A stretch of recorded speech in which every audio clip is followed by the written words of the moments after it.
प्यार से बोलो राधे राधे, जरा जोर से बोलो ना।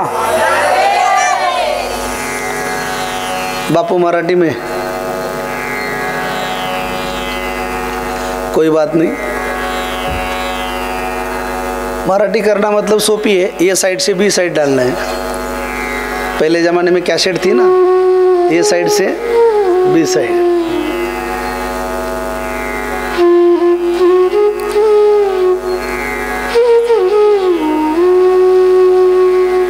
पुण्य सलीला माता इंद्राणीच्या पवित्र तटावर भगवान ज्ञानेश्वर महाराजांच्या चरण सानिध्यात जगज्जननी माता पद्मावतीच्या भव्य प्रांगणामध्ये आई साहेबांच्या या भव्य मंदिराच्या 4थ्या वर्धापन दिनानिमित्ताने आदरणीय हरिभक्तपरायण शिवाजी बापू काटे, समस्त काटे परिवार आणि चरोली गाव म्हणजे ह्या सर्व 12 वाड्या मिळून आयोजित श्रीमद भागवत कथा काटे कॉलनी नंबर 1, काटे कॉलनी नंबर 2, काटे कॉलनी नंबर 3, काटे कॉलनी नंबर 4 और काटे कॉलनी नंबर 5 सब मिलकर श्रीमद भागवत कथाचं आयोजन।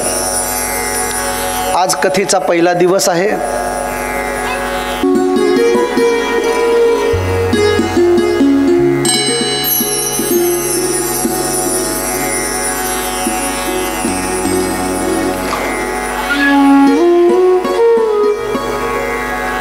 आज पहिला दिवस आहे।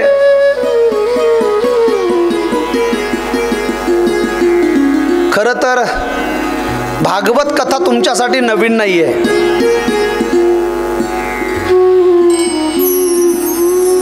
आपण अनेक वर्ष भागवत कथा ऐकत आहात। याही वर्षी मी भागवतच कथा सांगणार आहे, पण या वर्षीच्या कथेतलं आगळं वेगळं पण काही जाणून देणार आहे। प्यार से बोलो राधे राधे, जरा जोर से बोलो ना। आगळं वेगळं पण म्हणजे काय, तर भागवत कथा ही केवळ ऐकण्यापुरती मी मर्यादित ठेवणार नाही, तर तुम्हाला भागवत कथेत भागवत स्वरूप करायला भगवंताची भक्ती एवढी तत्परतेने करण्यासाठी प्रवृत्त करणार आहे। भागवत सामान्य नाहीये, जरा ध्यान से सुनना। भागवत ग्रंथ नाहीये, भागवत कादंबरी नाहीये, भागवत पुस्तक नाहीये। भागवत टाइमपास म्हणून चला आता वेळ जात नाहीये आणि म्हणून कथेला येऊन बसायचं, टाइमपासची गोष्ट भागवत नाहीये। तर भागवत काय आहे? अनेक विद्वानांनी भागवताचे अर्थ वेगवेगळे केलेले आहेत। व्यासपीठावरही भागवत कथा प्रवक्ते आहेत, आपणही भागवत रसज्ञ श्रोते आहात। तर भागवताचा अर्थ काय पहिले हा जाणून घेऊया। अनेक विद्वानांनी भागवताचे अर्थ केलेत।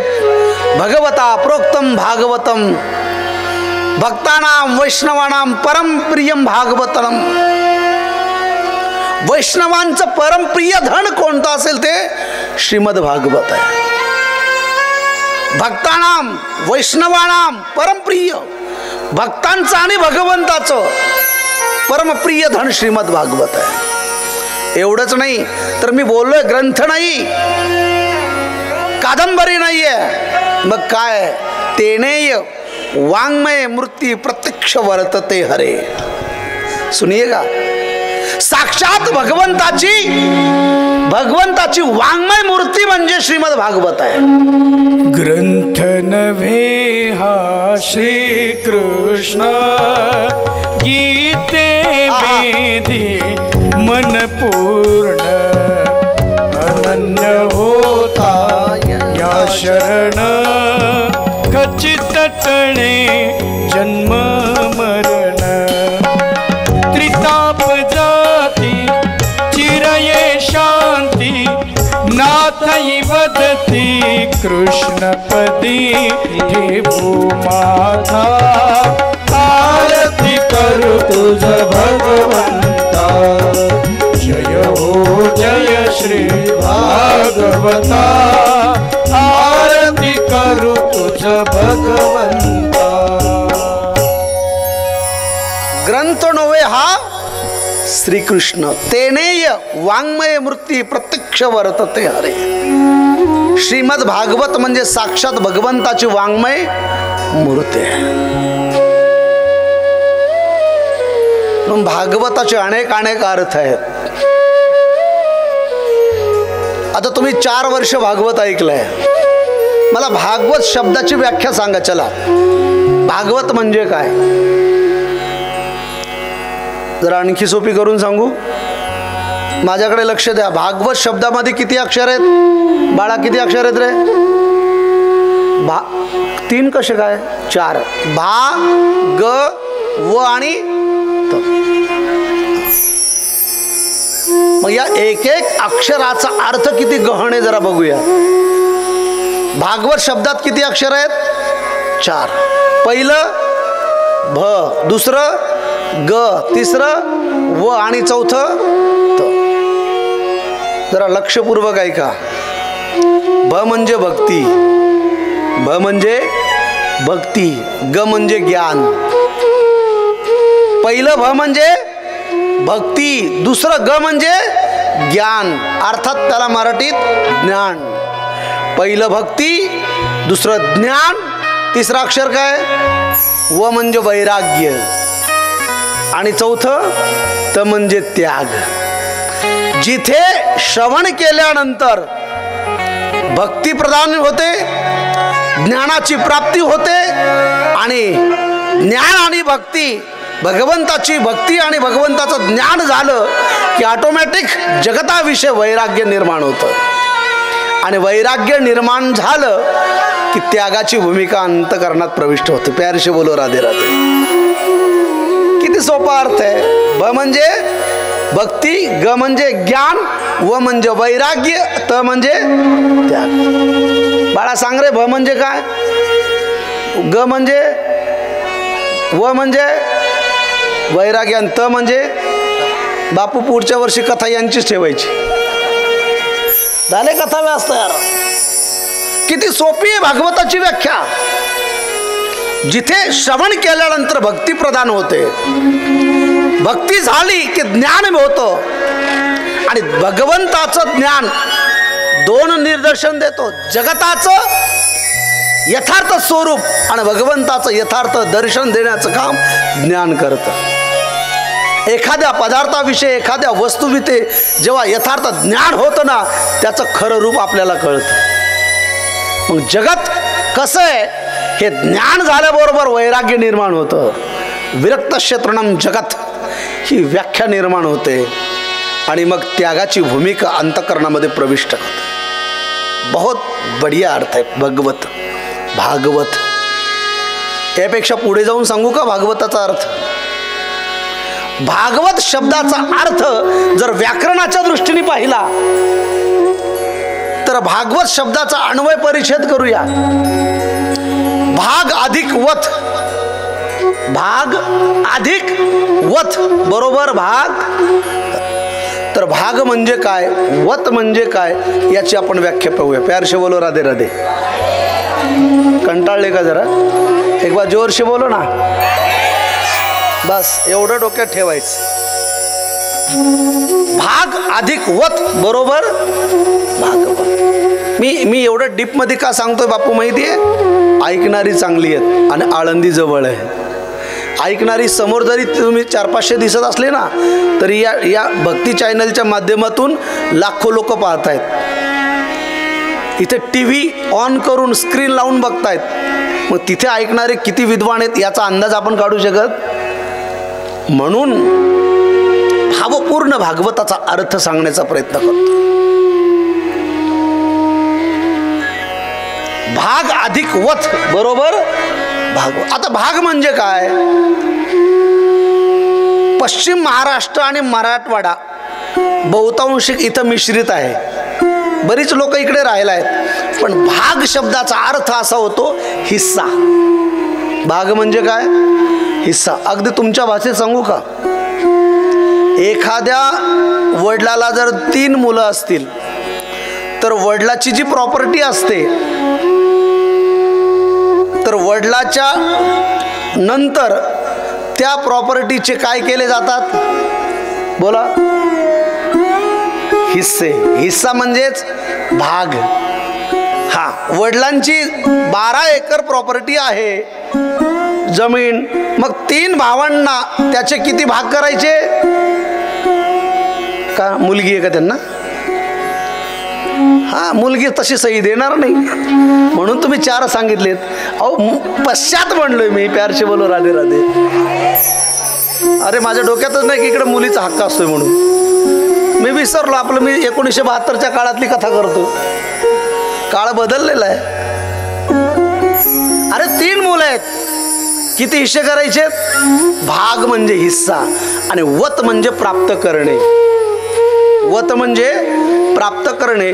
भगवंत रूपी त्वमेव माता च पिता त्वमेव. तो आपला माता आहे, तो आपला पिता आहे आणि त्यांनी दिलेली ही भागवत रूपी ग्रंथ संपदा आपल्या वाट्याला आलेली आपण प्राप्त करून घेणे म्हणजे भागवत आहे. म्हणून भागवत. प्यार से बोलो राधे राधे. किती सोपा अर्थ आहे भागवत. आणि आणखी यापेक्षा पुढे जाऊन सांगू का गुरुजी? मी माझ्या परीने लावलेला अर्थ आहे भागवताचा. तो बरोबरच असेल असं सांगता येत नाही, पण बहुतांशिक बरोबरच आहे. तो ऐका. भागवते या शब्दाचा अर्थ काय माहिती आहे? भागवते. नाही कळालं तुम्हाला? भागवते नाही कळालं? अहो, जी साऊंडवाल्याचं सुद्धा भागवते, मंडपवाल्याचंही भागवते, गायक वादकाचंही भागवते, कॅमेरावाल्याचंही भागवते, हार फुलावाल्याचं सुद्धा भागवते. मग या सर्वांचं जी भागवते ती माझं का नाही भागवणार? मी माझे का सोडू? भागवते सर्वांचंच ती काय करते? कळाला का? किती गोड अर्थ आहे. जी सर्वांचंच भागवते तिचं नाव भागवत. प्यार से बोलो राधे राधे. पण जर तिने आपलं भागवावं असं जर वाटत असेल तर ती केवळ आणि केवळ म्हणजे मनोरंजन म्हणून नाही, तर ती शुद्ध अंतःकरणाने भावपूर्ण श्रद्धेने श्रवण करावी लागते. हा, कथा ही टाइमपास नाही दादा. कथा ही श्रद्धेने ऐकली पाहिजेत. भागवत कथा काय देते मी पुढे बोलेल. या भागवत कथेचं महात्म्य असं आहे. भागवत कथेचे काही नियम आहेत. मी ते आजच्या सत्रात नियमच सांगणार आहे आणि अगदी 10-15 मिनिटात कथेला विराम देणार आहे. आज दिवसभर तुम्ही सर्व थकलेले आहात, सकाळच्या पूजेपासून ते आत्ताच्या मॅनेजमेंटपर्यंत. जर आपण भागवत कथा श्रद्धेने ऐकली 7 दिवस तर तुमच्या जीवनात किती लाख दुःख असू द्या, त्या दुःखाचे नष्ट करण्याचं सामर्थ्य भागवतात आहे. एवढी ताकद या श्रीमद भागवत आहे. फक्त ऐकताना नियमपूर्वक ऐकली पाहिजे. आणि मग भागवत कथेचे नियम काय जरा ते ऐकूया. प्यार से बोलो राधे राधे. भागवत कथेचा पहिला नियम दादा, 7 दिवस पर्यंत उपवास करून भागवत कथा ऐकायची. काय करून? उपवास. बरं, तो उपवास पण कसा? ना ड्राय फ्रूट, ना साबुदाणा खिचडी, ना केळी वेपर्स. मग केवळ आणि केवळ गावरान गाईचं तूप पिऊनच 7 दिवस उपवास करायचा. जर काही पिऊ असं वाटलं, काही खावं असं वाटलं तर काय खायचं? गावरान गाईचं तूप फक्त 7 दिवस प्यायचं, खायचं. असा उपवास भागवत कथेत जर आपण केला आणि भागवत कथा ऐकली तर मनवांछा फळ मिळतं. आता आज असा उपवास आपल्यापैकी कोण कोण करेल? जर हात वर करा. गाय पाहायला सुद्धा मिळत नाही महाराज, तर तिचं ओरिजिनल तूप कधी मिळेल? आणि त्यातल्या त्यात आम्ही चरोली फाट्यावर राहिला आहे आणि इथे मॉल जास्त असल्यामुळे आम्हाला डिस्काउंटची सवय. जरा तुमच्या भगवंताकडे रिक्वेस्ट करा, आम्हाला डिस्काउंट द्या काहीतरी. आणि मग ठीक आहे, तुमच्यासाठी आपण जगज्जननी माता पद्मावतीकडे डिस्काउंट मागूया. एवढी कठीण तपस्या तर करणं शक्य नाही आहे. मग काही डिस्काउंट मिळेल का?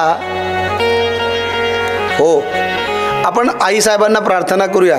ठीक आहे, एवढं कठीण व्रत तर आपल्याला शक्य नाही, पण एक समय भोजन करून 7 दिवस कथा कोण कोण ऐकेल? हात वर कर. शुगरवाल्यांनी हात वर करायचा नाही, त्यांना 100% डिस्काउंट आहे.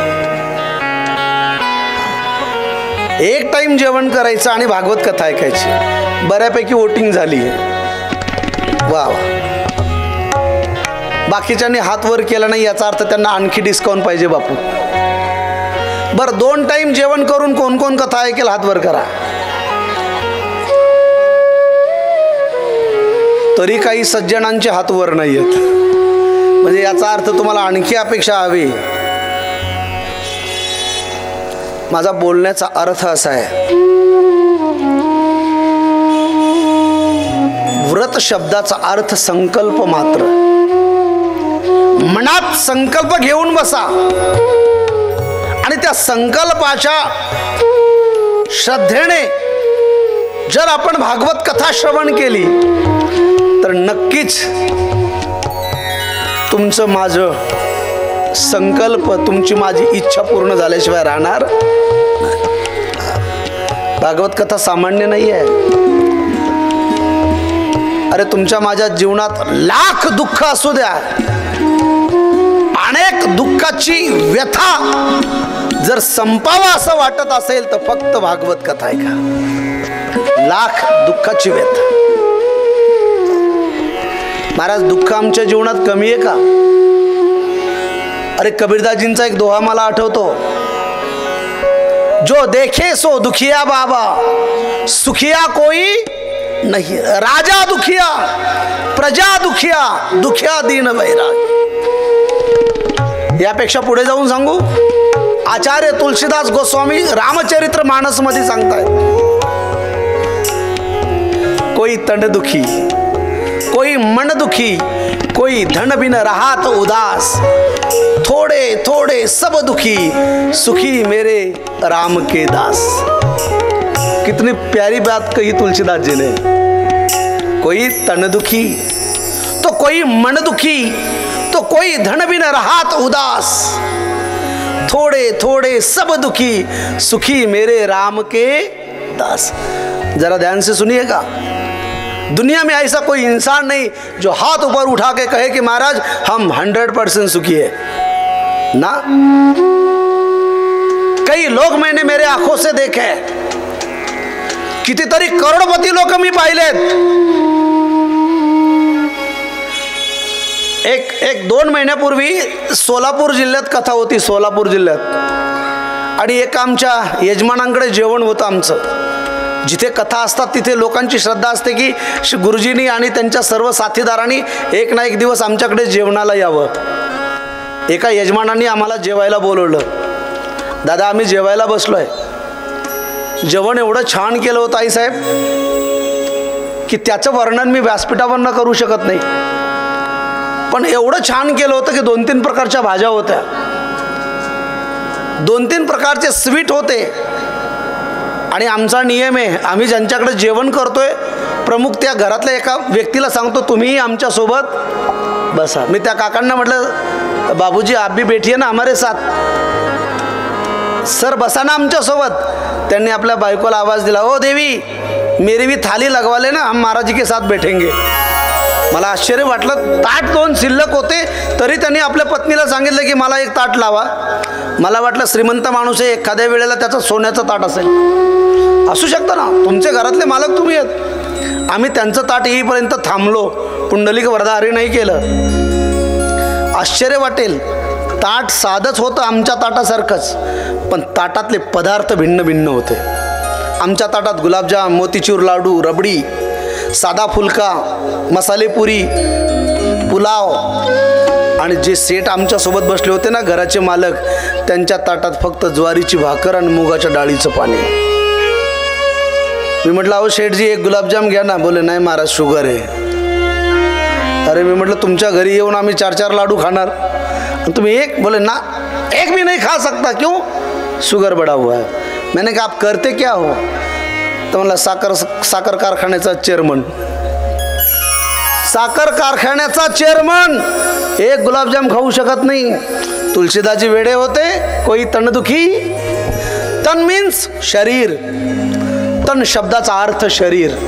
कितीतरी अब्जाधीश लोक मी पाहिलेत, रात्री 2-2, 4-4 गोळ्या घेतात तरी झोप येत नाही. लाखोची प्रॉपर्टी आहे पण समाधान किंचित नाही. यालाच तर कबीरदासजी म्हणतायत, तुलसीदासजी म्हणतात कोई तणदुखी, कोई मनदुखी. आणि एक वर्ग असा आहे धनबिन राहत उदास. सायंकाळी काय खावं त्याला अडचण आहे. फुटपाथवर झोपतो, बिगारी काम करतो, पण पडल्या पडल्या झोपतो. ना टेन्शन, ना चिंता, ना भीती. बस मग आपण दुःखी आहेत. प्रॉपर्टी लाखांनी करोडो आहेत तरी दुःखी आहे. त्याचं कारण काय? आपलं ध्येय चुकलंय. जो शांतीचा मार्ग आहे, जिथे सुख मिळायचं तिथे शोधत नाही, नको तिकडे दुःख सुख शोधतोय. मुळात या मृत्यू लोकाला दुःखम शाश्वतम म्हटलंय. दुःखालयम शाश्वतम. हा मृत्यू लोकच दुःख आहे. आणि इथे कशाची अपेक्षा करतोय आपण? सुखाची. ज्ञानेश्वर महाराजांची ज्ञानेश्वरी वाचा. मृत्यूलोकी सुखाची कहाणी ऐकेल जे कवनाचे श्रवणी.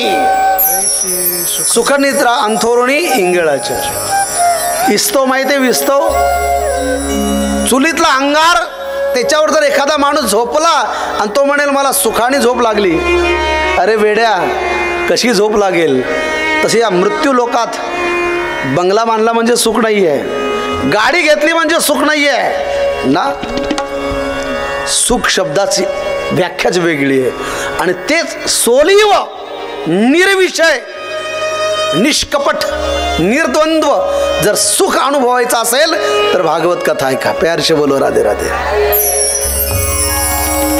एवढं सामर्थ्य श्रीमद भागवतात आहे.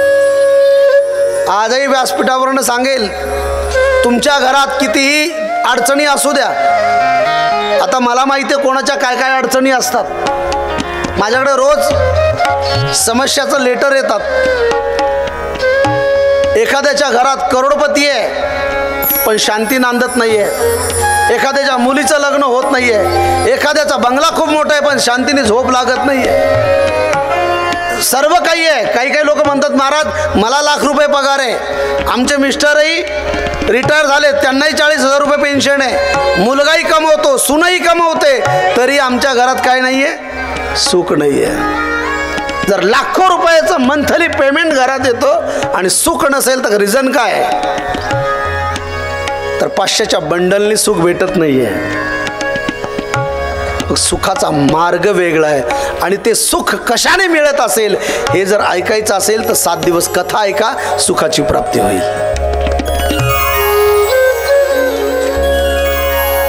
म्हणून भागवत कथा ही श्रद्धापूर्वक अंतःकरणाने जर आपण ऐकली तर नक्कीच आपल्या जीवनाचं सोनं होईल.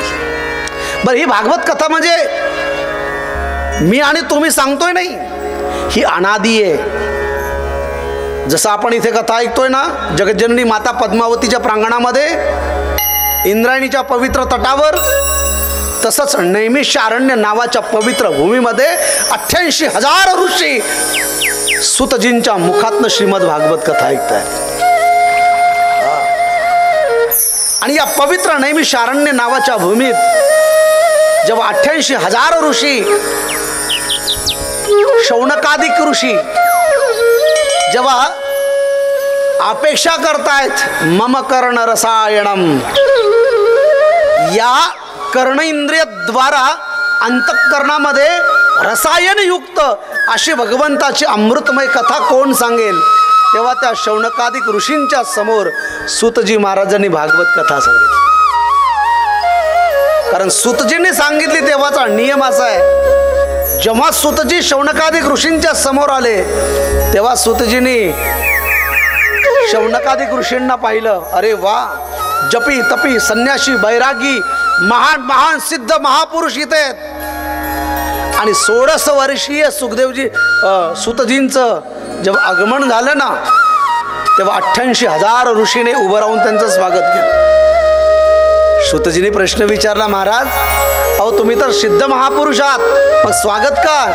तेव्हा शौनकादिक ऋषीने सांगितलं, महाराज धनवृद्धा बलवृद्धा आयुवृद्धा तथैव च ते सर्वेपि ज्ञानवृद्धाश्च किंकरा शिष्य किंकरा. अहो कोणी धनाने मोठा असेल आम्ही त्याला मोठं मानत नाहीये. धनवृद्धा, मला जरा तुम्ही बोलके व्हा, माझ्या प्रश्नाचं उत्तर द्या. जर आपल्या भारतामध्ये आपल्या महाराष्ट्राची संस्कृती जर पैशावाल्याला मोठं म्हणत असू तर आपण पंढरपूरला दर्शनाला गेलो नसतो, सर्व अनिल अंबानीच्या घरी गेलो असतो. पैशावाल्याच्या कोणी पाया पडतं का ना? उलट माणसं म्हणतात तू मोठा तुझ्या घरी. हल्ली पैशावाल्याला सुद्धा कोणी डिमांड देत. पहिल्या काळात होतं, एखादा श्रीमंत असेल तर गरीब लोक त्याच्या पुढे झुकायचे. आता तर सरकारची 2 रुपये किलो मिळतं त्यामुळे टेन्शन नाही. फ्री का राशन, मोदीजी जिंदाबाद. अब झुकेंगे नहीं. कोण म्हणलं साला? फ्री मध्ये मिळते ना. म्हणून पैशाला वाल्याला जर आपण मोठं म्हटलं असतं तर सर्वांनी श्रीमंताच्या घरी दर्शनाला लाईन ना. धनवृद्धा, आम्ही पैशावाल्याला मोठं मानत नाही. मग बलवृद्धा, एखादा कोल्हापूर रिटर्न असेल आपण त्याला मोठं म्हणतो. जर असं असतं तर महाराष्ट्र केसरीच्या घरी सर्व दर्शनाला गेले असते, हिंद केसरीकडे गेले असते ना. ना धनवृद्धा ना बलवृद्धा ना आयुवृद्धा तथैव च. एखादा वयाने जरी मोठा असेल तरी माझी महाराष्ट्रीयन संस्कृती तत्वज्ञान फिलॉसॉफी त्याला मोठं मानत नाहीये. मग एखाद्याचं 100 वर्ष वय झालं असेल आम्ही वडीलधारे मानू पण मोठं मानणार नाहीये. जर असं असतं तर एखाद्या गावात 100 वर्षाचे आजोबा अख्खं गाव त्यांच्या पाया पडलं असतं. नाही, घरचेच नातू पडत नाहीत. प्यारचे बोलो राधे राधे. मग ना धनवृद्धा ना बलवृद्धा ना आयुवृद्धा तथैव च. मग आम्ही मोठं कुणाला मानतो? श्रीमद भागवत सांगतं ते सर्वेपि ज्ञानवृद्धाश्च. अरे जो ज्ञानाने मोठा आहे तो जगात सर्वात मोठा आहे. आळंदीत कथा आहे म्हणून सांगेल. 14,000 वर्षाचे चांगदेवजी आणि 14 वर्षाची माझी चिमुकली मुक्ताबाई आले लोटांगणी. चांगदेव प्यारशी बोलो राधे राधे. अरे जो वाघावर बसून येत होता 14,000 वर्षाची तपश्चर्या, पण माझी मुक्ताबाई म्हणते अरे चांगा कोरा आहे. कोण मोठं आहे, मुक्ताबाई का चांगदेवजी? का? आता तुम्ही इथे पाहिलं छोटे छोटे मुलं टाळ पखवाज घेऊन आपली भागवत ग्रंथ दिंडी आणि आपले बापू श्याम सगळी मंडळी त्या मुलांच्या पाया पडत होती. ते तर आपल्या मुलाच्या वयाचे आहेत. आम्ही तुमच्या वयाला पाया पडत नाही दादा. आम्ही आळंदीचा छोटा मुलगा असू द्या, धोतर घालून जेव्हा फेटा बांधून एखाद्या गावात कीर्तन करतो ना, त्या गावातला करोडपती आणि त्या गावातला 100 वर्षाचा माणूस सुद्धा त्या बालकाच्या पाया पडतो. तो त्याच्या नाही, त्याच्या ज्ञानाच्या पाया पडतो. ते सर्वेपि ज्ञानवृद्धाश्च शिष्य किंकरा. जगात मोठं कोण असेल तर ज्याच्याकडे ज्ञान आहे जगात तोच मोठा. आणि जेव्हा शौनकादिक ऋषींनी सुजींकडे अपेक्षा केली की गुरुदेव अशी एखादी कथा आम्हाला सांगा की ज्या कथे ऐकल्याने आमच्या जीवनाची व्यथा दूर होईल. सुजी म्हणतायत सबसे बढ़िया है वो भागवत कथा. ही कथा ऐकल्यानंतर तुमच्या माझ्या जीवनाची व्यथा दूर होते. आणि मग भागवत कथा ज्यांची आहे त्या भगवंताचं स्वरूप कसं आहे तर भागवत महात्म्याच्या पहिल्या अध्यायाच्या पहिल्या श्लोकात भगवंताच्या स्वरूपाचं यथार्थ वर्णन केलंय. कसं आहे ते स्वरूप? बोले सच्चिदानंद रूपाय विश्वोत्पत्त्यादि हेतवे तापत्रय विनाशाय श्रीकृष्णाय वयम नुमः. ऐकियेस? ऐका सुजी, ज्यांची कथा ऐकायची ना तो भगवान कसा आहे पहिले स्वरूप तर जाणलं पाहिजे ना. ज्या महाराजांची कथा ऐकायची त्यांचा पोस्टरला फोटो तर पाहिजेत, म्हणजे कळेल की हे राधे राधेचे आहेत. आमच्या रसाळ माऊलीचा फोन आला, राधे राधे आमच्या वाडीत तुमची कथा आहे. मी म्हटलं पोस्टर तर लागले नाहीत. बोले श्याम भैया ने व्हाट्सएप पे भेज दिया, पैर से बोलो राधे राधे. स्वरूप का तो दर्शन होना चाहिए. तर ज्या भगवंताची कथा ऐकायची त्याचं स्वरूप कसं आहे? देवाच्या स्वरूपाचे दोन लक्षण आहेत, एक सगुण आणि दुसरं निर्गुण. सगुणाचं वर्णन करता येईल, शंख चक्र गदा पद्म बंसी विभूषित करा नवनीर दाभात पितांबरा दरुण बिंब फलादरोष्टात पूर्णेंदु सुंदर मुखाधर विंद नेत्रात कृष्णात परम किमपि तत्वमहं न जाणे सगुण. पण भागवत महात्म्याचा पहिला श्लोक निर्गुण स्वरूपाचं वर्णन करतोय. भगवान कसा आहे? बोले सच्चिदानंद रूपाय. तो सच्चित आनंद घन आहे. तो कसा आहे? सत चित आनंद घन. आपल्यापैकी एखाद्याचं नाव सच्चिदानंद असू शकतं, पण त्याचाही अर्थ त्याला सांगता येणार नाही. प्यार से बोलो राधे राधे. जरा जोर से बोलो ना. मग सच्चिदानंद शब्दाचा अर्थ काय? जो सत्य आहे. चिद म्हणजे प्रकाशमान आणि आनंद म्हणजे निर्विषय आनंद. तर या एक एक एक एक एक अन्वयाचा अर्थ आपण पाहूया. सत म्हणजे सत्य, आणि या जगात फक्त सत्य काय असेल तर तो परमात्माच आहे. म्हणून सत्यम परम धीमहि. हा, म्हणून सच्चिदानंद रूप आहे, सत परमात्मा आहे. जरा माझ्या प्रश्नाचं उत्तर द्या दादा. तुम्ही 60 वर्षापूर्वी होता का? हा, नाही. बरं, आणखी 50 वर्षानंतर राहणार आहात. आता किती रनिंग 60. आणखी 100 वर्ष राहणार आहात? नाही. म्हणजे पहिलेही नव्हतात आणि नंतर राहू का नाही याची नो गॅरंटी, नो वॉरंटी. आता आहे. आता किती दिवस हे सांगता येत नाही. म्हणजे आपण सत्य नाहीये. मग जो भूतकाळातही होता, जो भविष्य काळातही राहणार आहे आणि जो वर्तमान काळातही आहे, त्याचं नाव सत्य. आणि तो माझा परमात्मा आहे. पहिलाही होता, आताही आहे आणि नंतरही राहणार आहे. आपण पहिलेही नव्हतो, आता आहे, पण नंतर राहू का नाही याची गॅरंटी नाही. उलट त्या कोरोनाची कशी कृपा आपल्यावर झाली ना, आपणच शिल्लक राहिलोय. नाही तर त्या कोरोनाने चांगले चांगले घेऊन गेलेत, करोडपती नेलेत, करोडपती नेलेत. आपण काहीतरी पुण्य केलं असावं. हा, आपण काहीतरी पुण्य केलं असावं म्हणून तो आपल्याला इथे ठेवलंय त्याने. हा, नाही तर महाराज त्या कोरोनाच्या कालावधीत एक वाक्य बोलू का दादा? हा कोरोना भयानक होता. तो होता का नाही हा संशोधनाचा विषय. पण कोरोना येऊन गेलाय ना, तर तो आपल्याला खूप मोठी अक्कल शिकवून गेलाय. कोरोनात कळालं आय मिस यू म्हणणाऱ्याचे काय हाल झालेत. जी म्हणत होती ना मी तुमच्या वाचून 1 मिनिटही राहू शकत नाही, ती लांबून कुत्र्यागत भाकर टाकत होती. हा, हे कोरोना शिकवून गेलाय. जे सेल्फी काढत होते ना ते सेल्फी स्वागत होते. हे कोरोना शिकवून गेलाय. आपण शिल्लक आहोत, ही जगदंबेची कृपा आहे, ही माऊलीची कृपा आहे. मिळालेलं हे आपलं आयुष्य नाही, बोनस आहे. बोनस. कोणतं आयुष्य आहे? बोनस आहे. हे देवाने दिलेलं आयुष्य आहे. ज्यांच्या परिवारातले कोरोनामध्ये गेलेत ना, जरा तो 8वा काळ किती भयावह परिस्थिती होती. म्हणून आपण भगवंताने आपल्याला शिल्लक ठेवलंय. आपण सत नाहीये. पूर्वी नव्हतो, नंतरही राहणार आहे याची गॅरंटी नाही. म्हणून भगवान पहिलेही होता, आताही आहे आणि नंतरही राहणार आहे. याला जगद्गुरु तुकाराम महाराजांचं एक प्रमाण देऊ का? सत्य तू, सत्य तू, सत्य तू विठ्ठला. 3 वेळा सत्य शब्द वापरला. कारण काय?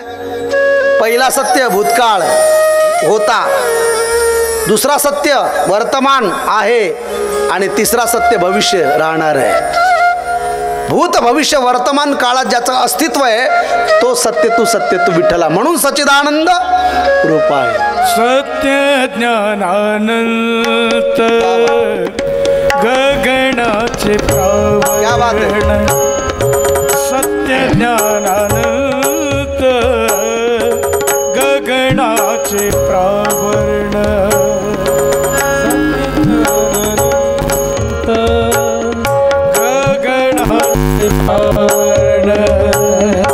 सत्य ज्ञानानंत गगनाचे प्रावरण. नाही रूपवर्ण गुण जेथे अवद्या. नाही रूपवर्ण गुण जेथे तो हरे श्री हरी पाहिला डोळे भरी.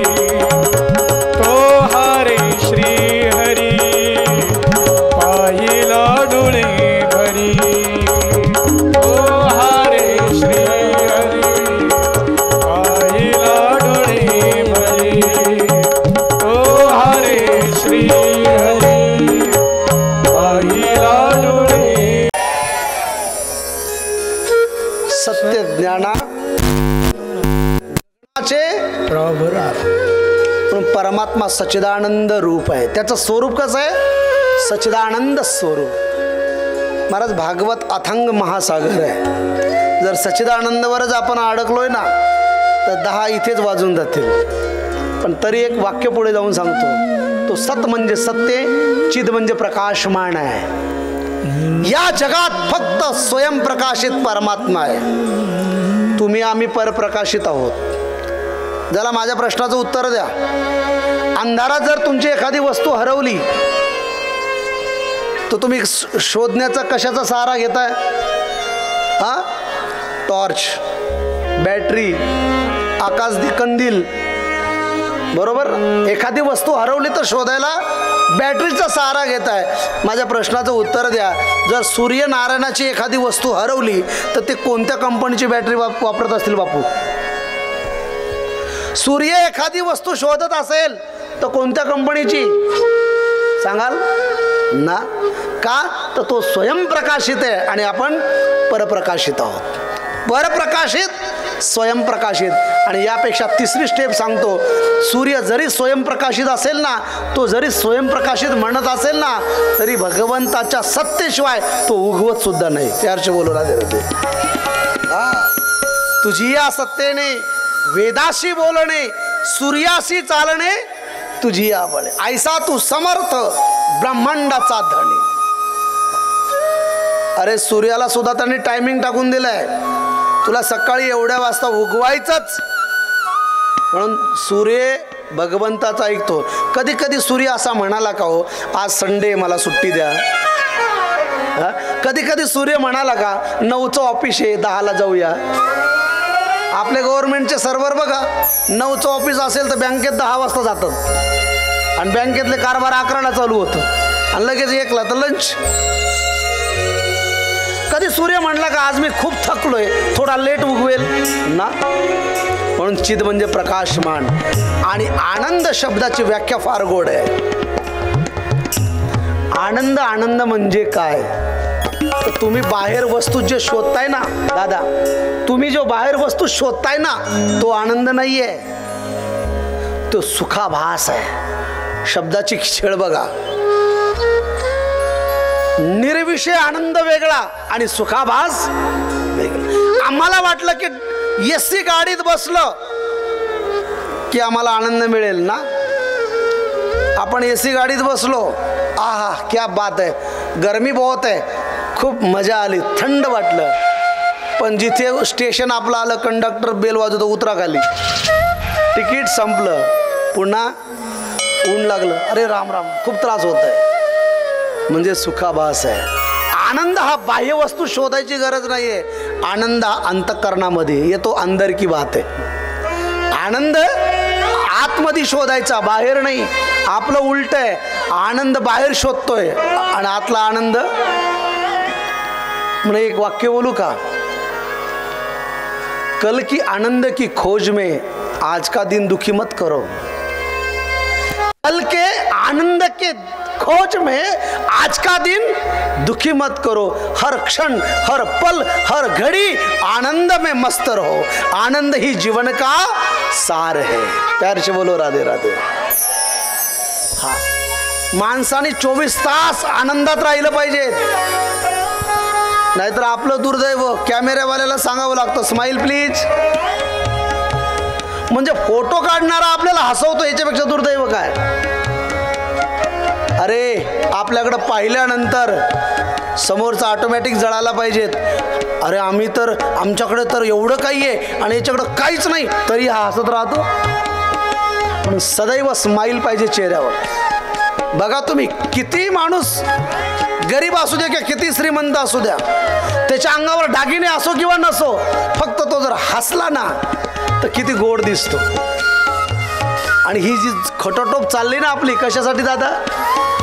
सुखाने जीवन जगण्यासाठी.